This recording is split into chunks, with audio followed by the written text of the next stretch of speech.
Hello, welcome to Ken studies. CAPF AC के previous year paper के solution में हम 2015 का पेपर वन का पार्ट टू का सॉल्यूशन देख रहे हैं। देखो, इसके पहले ऑलरेडी हम पार्ट वन कवर कर चुके हैं, उसमें 20 क्वेश्चन और हम 20 क्वेश्चन करते हैं। सिर्फ वन पार्ट ऐसा होता है, उसमें हम 25 करते हैं। और इसके पहले हम 2019, 18, 17 और 16 इसका कंप्लीट कर चुके हैं, तो आप उस चीज को देखें, समझें। और ऑलरेडी बताता रहता हूँ कि जो भी प्रीवियस ईयर क्वेश्चन पेपर है, जो भी प्रीवियस ईयर पेपर आया हुआ है, उसमें जो कोर कंसेप्ट वाले क्वेश्चन है वो हमेशा रिलेवेंट रहते हैं। उसका आप वो डायरेक्ट एज सच मान के चलो क्वेश्चन नहीं आएगा, लेकिन उसके पॉइंट्स को आप यूज कर सकते हो, फिर आपको हेल्प करता है एलिमिनेशन वगैरह में, चीजों को समझने में। तो फर्स्ट क्वेश्चन है, विच one of the following statement concerning the freedom and partition of India is note correct. तो देखो, नोट यहाँ इंपॉर्टेंट है। अब देखो, या तो तुम सब, इसमें क्या है, एक को हटा देना है, बाकी आंसर आपका एक तरह से वही मिल जा रहा। अब इसमें या तो आपको देखो तीन को सही प्राप्त करना है और एक को या तो गलत। तो कहीं ना कहीं ये चीजें आसान इसमें है। अब देखो, in in in February 1947 British prime minister Attlee announce that the British they are not going to transfer power to Indians come what में।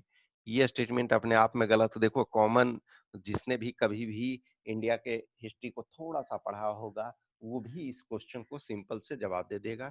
इनफैक्ट देखो, विंस्टन चर्चिल जो थे, चर्चिल ने बोला था कि मैं जो है साम्राज्यवाद, हमारे रहते इंडिया आजाद नहीं हो सकती है। मैं जो एक तरह से ना कि इंपेरियलिज्म का पोषक हूँ, साम्राज्यवाद का पोषक हूँ, और ब्रिटेन के कब्जे में इंडिया को रखा गया अब तक, और हमारे रहते भी रखा ही जाएगा। लेकिन इटली जो थे वो लेबर पार्टी के थे, और उन्होंने घोषणा की फरवरी 1947 में कि ऐसा है कि जब हम ये प्रोसेस अब स्टार्ट करेंगे, और जून 1948 तक पूरे के पूरे तरह से जो इंडिया से हम विड्रॉ कर लेंगे। लेकिन कहीं ना कहीं इसके बाद जो है, देखो इसमें ये तो यही आपका आंसर हो जाएगा, ए आंसर हो जाएगा ये। अब देखो, इसमें एक है ना, लॉर्ड माउंटबेटन जब आए तो उन्होंने उस प्रोसेस को स्पीड किया और जल्दी। देखो, ये 30 जून तक टारगेट रखे थे क्लीमेंट एटली। लेकिन क्लीमेंट एटली के पहले ही वो टारगेट जो 1948 था उसके पहले हो गया। तो आपका आंसर ए हो जाएगा। तो यानी ये गलत है। अब सही जो है उसको भी जानना आपको चाहिए। Lord Wavell advocated total withdrawal of the British from India by 31 March. तो ये देखो, मान के चलो ये नहीं जानते थे, लेकिन अब एटलीस्ट इसको जानो कि इन फ्यूचर हमेशा प्रीवियस ईयर जब सोल्व करते हो तो ये नहीं है कि सिर्फ और सिर्फ हम आंसर जान गए। बहुत सारी चीजों को हम यहाँ डिस्कस नहीं कर पाते हैं, क्योंकि उस अनुसार करने लगूंगा तो बहुत लंबा वीडियो हो जाएगा। उस वजह से वीडियो को स्मॉल रखें, छोटा रखता हूँ, इस वजह से सारी चीजों को नहीं डिस्कस प्रॉपर तरीका से। अदरवाइज ये फैक्ट को आप यूज कर सकते हो कि हो सकता है कल के डेट में इससे संबंधित कुछ आ जाए। तो Lord Wavell advocated total withdrawal of the British from India by 31 March 1948। सही है, तो ऑब्वियसली ये हो जाएगा। It was Lord Mountbatten who speeded up the process of transfer of power. ठीक है। The plan Balkan was abandoned on account of Nehru's opposition to it. देखो, plan Balkan का ये भी स्टेटमेंट सही है। प्लान बाल्कन का मतलब है बल्कनाइजेशन, जो इंडिया का होना। यानी कि देखो, जो ब्रिटिश पारामाउंट्सी थी, तो ब्रिटेन ने क्या किया कि जो जाते जाते एक तरह से इंडिया को डिवाइड करने का प्रॉपर प्लान बना लिया कि एक तो इंडिया बनेगा, एक पाकिस्तान बनेगा। उसके बाद जो स्टेट, जो प्रिंसली स्टेट इंडिपेंडेंट रहना चाहते हैं, उनको इंडिपेंडेंट रहने का अधिकार दिया जाएगा। यदि ऐसा हुआ होता तो भारत में बहुत सारे स्टेट्स, हर कोई ख्वाब देख रहा था इंडिपेंडेंट का, तो नेहरू जी के अपोजिशन से वो अबेंडन किया गया, यानी रोक दिया गया। According to article 3 of the constitution of India, the parliament by law to declare war on any country. देखो, वॉर का डिक्लेरेशन का प्रोविजन देखोगे आर्टिकल 352 में आता है। ठीक है, इमरजेंसी प्रोविजन के ड्यूरेशन में आप ये देखोगे। तो फर्स्ट स्टेटमेंट गलत हो गया। तो जब फर्स्ट स्टेटमेंट गलत हो गया तो ये और ये आप एलिमिनेट कर दिए। अब है alter the boundaries of any state, सही है। Increase the area of any state, सही है। अब देखो, ये आपको देखने की जरूरत ही नहीं है। दो, या तो दो ही ऑप्शन में, या तो 3 ओनली होता या 2 एंड 3 ओनली। तो 2 एंड 3 ओनली हो जाएगा, सी आंसर हो जाएगा। Establish N autonomous council with in any state. देखो, ऑटोनोमस काउंसिल का मेनली जो है नॉर्थ ईस्टर्न स्टेट्स जो है, इसका प्रोविजन वहां सबसे अधिक है। ठीक है, तो ये आपका हो जाएगा 2 and 3 only. Next, which one of the following best describe the Andaman and Nicobar island command? तो Andaman and Nicobar island command जो है यह unified command comprising army, navy, air force and coast guard. तो ये आपका बी हो जाएगा। इनफैक्ट देखोगे इसी वजह से है, जो भी अंडमान निकोबार के जो लेफ्टिनेंट गवर्नर होते हैं, ठीक है, तो उनको क्या किया जाता है, ये जो एडमिनिस्ट्रेटर कह सकते हो, ठीक है ना, तो वो एडमिनिस्ट्रेटर जो होते हैं वो आपके जो डिफेंस बैकग्राउंड से होते हैं। Next, match list one with list two and select the correct answer using the code given below. अब देखो इसमें से कुछ चीजें जो है वो आप जानते हो, कुछ चीजें नहीं जानते हो, तो अब जो आप जानते हो उसको पहले ये करो। तो देखो ए का मूवमेंट सब लोग जानते हो, मदारी पासी, ठीक है, ए का मूवमेंट मदारी पासी, तो बी का 3 हो गया।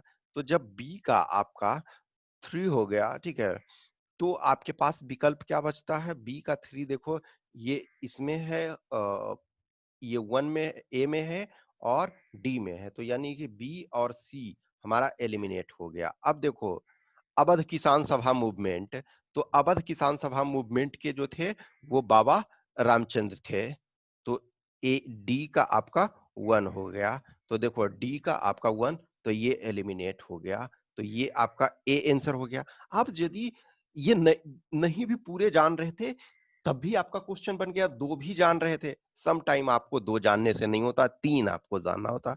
अब देखो मापिला रिबेलियन, तो मापिला रिबेलियन जो था वो आपका कुनहामद हाजी, ठीक है, कुनहामद हाजी।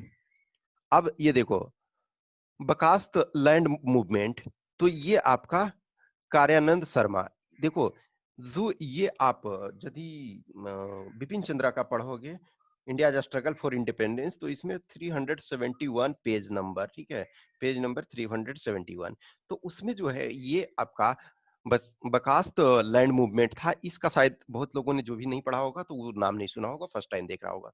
तो ये जो है बिहार में था। इसके जो लीडर थे आपके स्वामी सहजानंद सरस्वती, लेकिन ये इसमें जो सपोर्टिंग थे, सहजानंद सरस्वती का आप सब जान रहे हो, किसान सभा से संबंधित थे। उसके बाद जो थे कार्यानंद शर्मा थे, राहुल संकृत्यायन, राहुल संकृत्यायन एक ऑथर हैं, आप लोग सबने पढ़ा होगा उनके बारे में बहुत सारी चीजें, ठीक है, तो राहुल संकृत्यायन, ठीक है, पंचानन शर्मा और फिर यदुनंदन शर्मा और बहुत सारे लोग ये थे। तो कार्यानंद शर्मा, आपके राहुल संकृत्यायन, पंचानन शर्मा और यदुनंदन शर्मा, ये सब जो है स्वामी सहजानंद सरस्वती के साथ लगे हुए थे। तो इसका आपका आंसर ए हो गया। तो आप पूरे नहीं जान रहे हो तब भी आप चीजों को डील कर सकते हो, उसी का ये हिंदी अनुवाद है। Which of the following committee और committees submitted reports on electoral reforms? तो इलेक्टोरल रिफॉर्म्स में दिनेश गोस्वामी कमेटी, हाँ ये भी है, तारकुंडे कमेटी ये भी है, इंद्रजीत गुप्ता कमेटी। देखो एक चीज है, यदि अब मान के चलो ये आप नहीं जान रहे हो, सपोज कि आपको पता नहीं है कि कौन कौन थे, लेकिन बलवंत राय मेहता जो थे इलेक्टोरल रिफॉर्म के लिए नहीं थे। बलवंत राय मेहता जो थे वो बनाया गया था आपका पंचायत के लिए, जो आपका थर्ड टायर, देखो शुरू से ही हमारा टू टायर ऑफ गवर्नमेंट था ही, एक सेंट्रल लेवल पे और एक स्टेट लेवल पे। लेकिन बलवंत राय मेहता ने फर्स्ट टाइम जो है आपका राजस्थान के नागौर डिस्ट्रिक्ट से स्टार्ट हुआ और फिर राजस्थान और आंध्र प्रदेश में सेम टाइम में स्टार्ट, एक तरह से सेम उसी के जस्ट बाद स्टार्ट हुआ, फिर उसके बाद डिफरेंट प्लेसेस में डिफरेंट स्टेट्स में स्टार्ट हुआ थर्ड टायर ऑफ गवर्नमेंट, और बाद में फिर इसे कॉन्स्टिट्यूशनल दर्जा दिया गया। तो देखो बलवंत राय मेहता जो थे वो ग्राम पंचायत पंचायतों से संबंधित थे। तो 4 को यदि एलिमिनेट करते हो तो ये ए बी और डी ये एलिमिनेट हो गया, 1 2 एंड 3 आप यदि नहीं भी जान रहे हो तो उस चीज को आप डील कर सकते थे, ठीक है। तो यही चीजें सबसे हमें ध्यान रखने की जरूरत होती है, तो इसके आंसर सी हो जाएगा। एक ये चीज है, देखो इंद्रजीत गुप्ता, इंद्रजीत गुप्ता इंडिया के होम मिनिस्टर रह चुके थे। और आपको बताता हूँ एक जो आपके बिहारी लाल गुप्ता, बिहारी लाल गुप्ता इनके दादाजी थे, और इन्होंने ही जो था आपका जो जजेज, इंडियन जजेज को था, यूरोपियन को ट्राई करने का नहीं दिया जा रहा था, ये इल्बर्ट बील जो कंट्रोवर्सी था, इल्बर्ट बील कंट्रोवर्सी में इन्हीं के जी इंद्रजीत गुप्ता के दादाजी थे, वो बिहारी लाल गुप्ता, तो वो जज थे, तो उनको जज तो प्रमोट एज ए कर दिया गया, लेकिन उन्हें राइट नहीं दिया गया, तो उन्होंने ही गवर्नर जनरल को बोला कि जज हमको पावर नहीं दे रहे हो और सिर्फ प्रमोट कर रहे हो, तो उसका क्या फायदा है? तो आप इसमें शी इसका आंसर हो जाएगा। नेक्स्ट है ब्रह्मोस। तो ब्रह्मोस जो है वो आपका short range supersonic cruise missile है। तो ये इंडिया और रसिया के मिलने से ब्रह्मोस, दो रिवर, ब्रह्मपुत्रा, इंडिया का ब्रह्मपुत्रा और रशिया का मोस्कवा, दो रिवर के नेम से ये बना हुआ है। तो ये short range supersonic cruise missile है।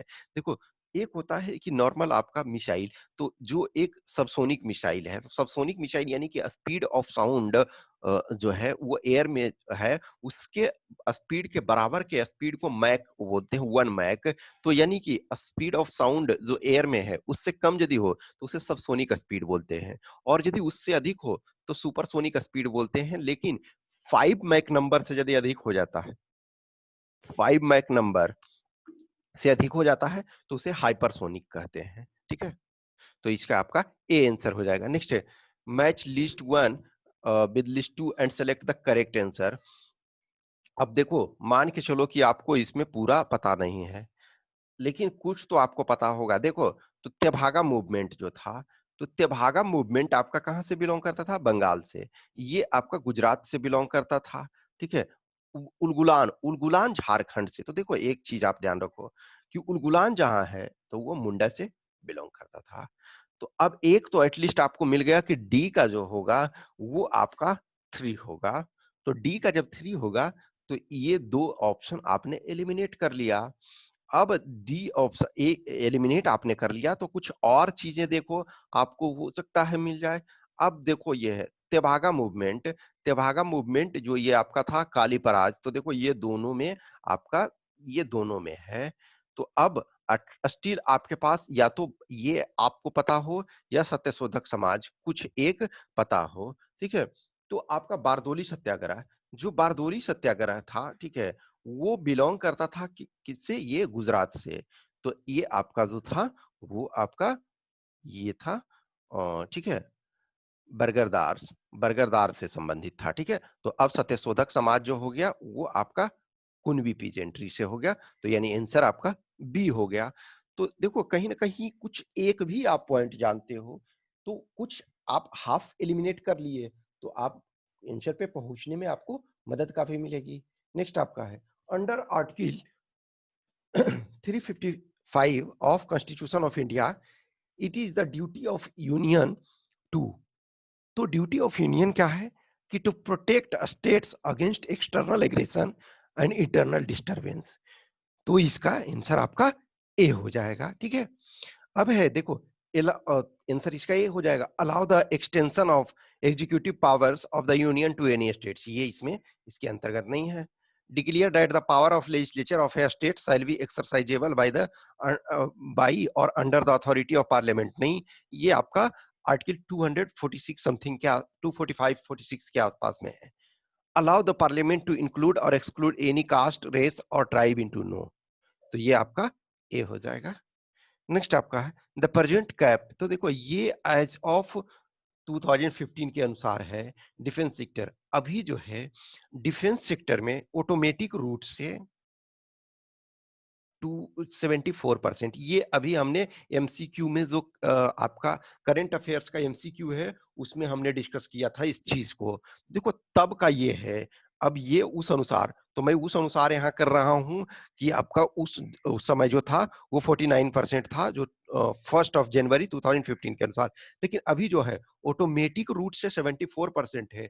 और कुछ चीजों में डिफेंस सेक्टर में, कुछ चीजों में जो है वो अप टू 100% तक अलाउ किया गया, लेकिन जो ऑटोमेटिक रूट से है वो 74% है। Next, who functions as chairman chief of staff committee. देखो, अब ये भी पहले के अनुसार क्वेश्चन है। तो ये उस समय जो था longest serving chief among the chief of the 3 services, लेकिन अभी जो है हमारे लिए सीडीएस बन चुका है चीफ ऑफ डिफेंस स्टाफ। ठीक है, चीफ ऑफ डिफेंस स्टाफ। और जनरल बिपिन रावत जो हैं, जनरल बिपिन रावत वो फर्स्ट सीडीएस बने हैं। तो देखो, ये तब के अनुसार हम ये आपको आंसर की में भी हम वो उस अनुसार डाला जाएगा। लेकिन अभी इसको आप करंट अपडेटेड इस चीज को देखोगे तो अभी सीडीएस जो है हमारे जनरल बिपिन रावत ये बने हुए हैं। इनको 3 इयर्स या 65 इयर्स जो भी पहले होगा तब तक के लिए, और ये भी 4 स्टार ऑफिसर ही होंगे। देखो जो भी 3 चीफ ऑफ स्टाफ हैं, आइदर आर्मी के चीफ हैं, नेवी के चीफ हैं और एयरफोर्स के, all officers chiefs are 4 star officers. लेकिन ये भी होंगे जो सीडीएस भी होंगे वो 4 स्टार होंगे। ये इनके सुप्रीम नहीं होंगे। सुप्रीम कमांडर जो हैं 3 आर्म फोर्सेस के वो अभी भी राष्ट्रपति ही हैं। लेकिन जो इंटीग्रेटेड वे में चीजों को देखने के लिए, इंटीग्रेशन के लिए ये पोस्ट क्रिएट किया गया है। ये आपका जो है कारगिल रिव्यू कमेटी जो था, कारगिल रिव्यू कमेटी ने एक तरह से ये बोला था कि जो इंटीग्रेशन ऑफ 3 फोर्सेस होना चाहिए, तो उसी इंटीग्रेशन को ध्यान में रखते हुए जो डिफरेंट कमिटी बनी वो उसने इस चीज को रिकमेंड किया और गवर्नमेंट ने फाइनली उसको एक्सेप्ट कर लिया और जनरल बिपिन रावत जो है first chief of defence staff बन गए। तो इसका आंसर बी हो जाएगा। नेक्स्ट, ये तब के अनुसार था। विच one of the following was not the feature of home rule movement in India? तो होम रूल मूवमेंट जो है अभी इस बार भी इंपॉर्टेंट है, क्योंकि तिलक 2 होम रूल मूवमेंट था। एक होम रूल मूवमेंट से एनी बेसेंट जुड़ी हुई थी, दूसरे होम रूल मूवमेंट से बाल गंगाधर तिलक जुड़े हुए थे। तो बाल गंगाधर तिलक का इस बार 100 इयर्स हुआ है उनके डेथ एनिवर्सरी का 1 अगस्त को। तो 1920 को 1 अगस्त 1920 को उनका डेथ हुआ था।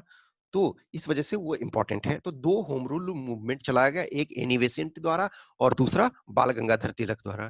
तो देखो कह रहा है कि कौन इसमें फीचर नहीं था, तो बाइकॉट एंड पिकेटिंग इसका ये नहीं था। तो आंसर ये हो जाएगा, आपका ए हो जाएगा, ये नहीं था। नोट है, ठीक है।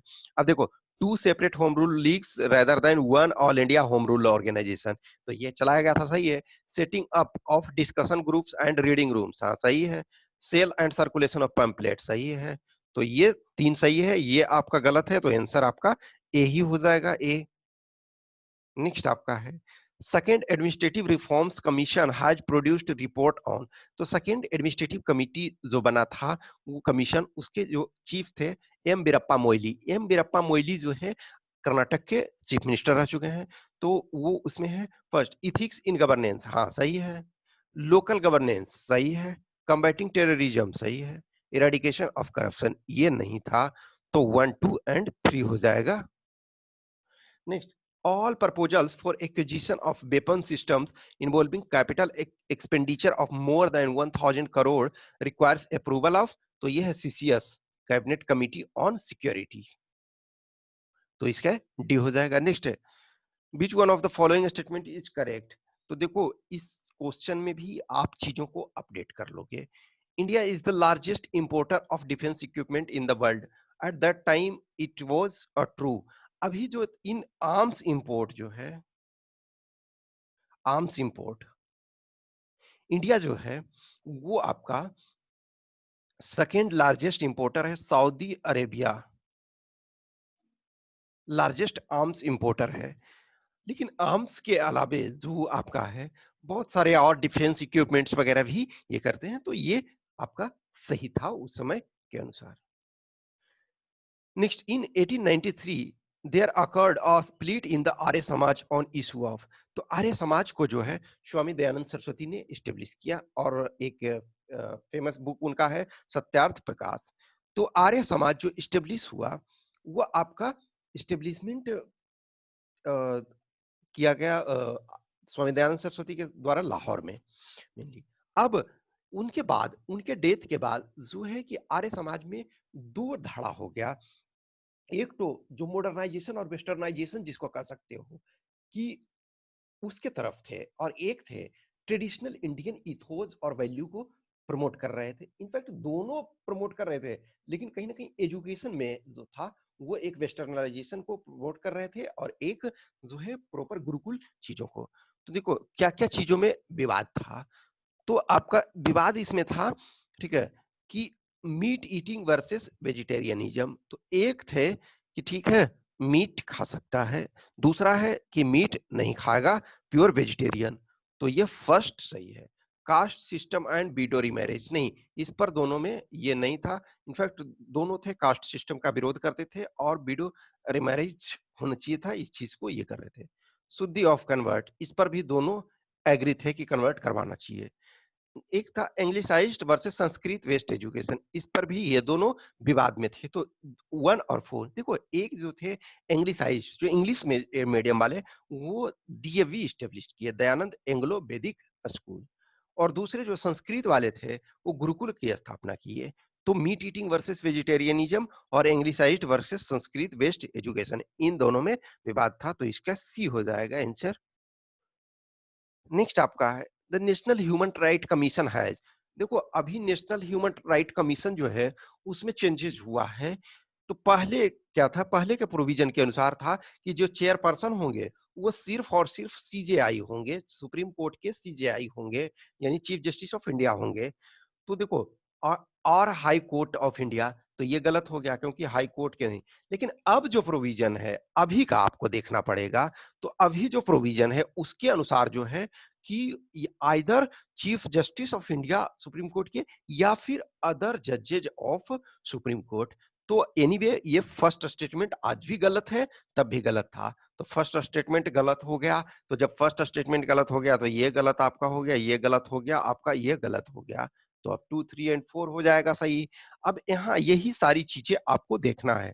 One member who is or has been a जज ऑफ सुप्रीम कोर्ट, सही।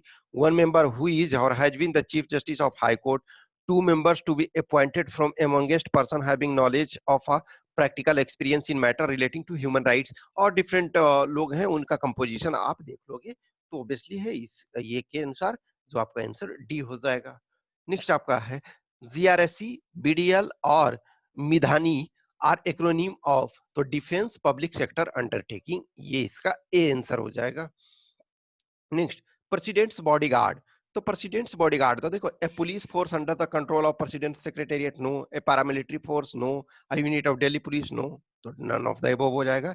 ये इंडियन आर्मी का वन ऑफ द जो ओल्डेस्ट रेजिमेंट है और ये इंडियन आर्मी से बिलोंग करता है, तो इसका डी हो जाएगा।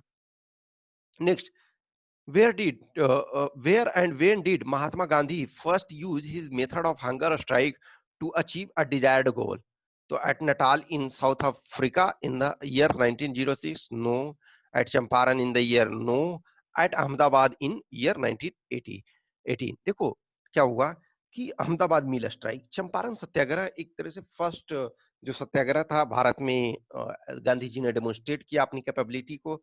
और वहां से के बाद जो है अहमदाबाद में जो मिल स्ट्राइक, तो प्लेग के कारण जो था कि वर्कर्स को बोनस एक्स्ट्रा दिया जा रहा था, अब वो बोनस को कम कर रहे थे जो मिल ऑनर थे। तो गांधी जी ने वर्कर्स के तरफ से और मिल ऑनर के तरफ से मध्यस्थता करना चाहा। तो उसमें जो भी प्रॉब्लम्स हुआ तो उसके में कि गांधी जी अपनी बात मनवाने के लिए फर्स्ट टाइम हंगर स्ट्राइक किए, तो इसका सी हो जाएगा। नेक्स्ट है who among the following has authored the book the idea of India. तो idea of India Sunil Khilnani. तो ये आपका बुक जो लिखा गया था 1997 में, ठीक है, 1997 का ये लिखा हुआ है। तो ये 20 क्वेश्चन देखो के आंसर की यहाँ दिए हुए हैं। मैं हमेशा ये बोल रहा हूँ कि जो कुछ चीजें हैं अपडेट होती है तो उसके अनुसार, लेकिन हमने ये जो आंसर की लिखा है वो उसी अनुसार जो तब के लिए तत्कालीन समय के लिए जब एग्जाम हुआ था उस समय के लिए ये वैलिडिटी। अदरवाइज एक्सप्लेनेशन में, वीडियो के एक्सप्लेनेशन में मैंने आपको एक्सप्लेन कर दिया है कि ये चीजें जो है, ये जो आपका है वो करंट में ये चीजें चेंज हुआ है, उसके अनुसार आपको एडॉप्ट कर लेना है चेंज को। ठीक है, तो जो भी है अच्छा लगता है तो लाइक करें, कमेंट करें, अपने दोस्तों के साथ शेयर करें और हमारा चैनल को सब्सक्राइब करें यदि नहीं किया है। और जिन्हें भी टेस्ट वगैरह देना है वो आप किन स्टडीज पे जाकर के टेस्ट दे सकते हैं। Okay, thank you.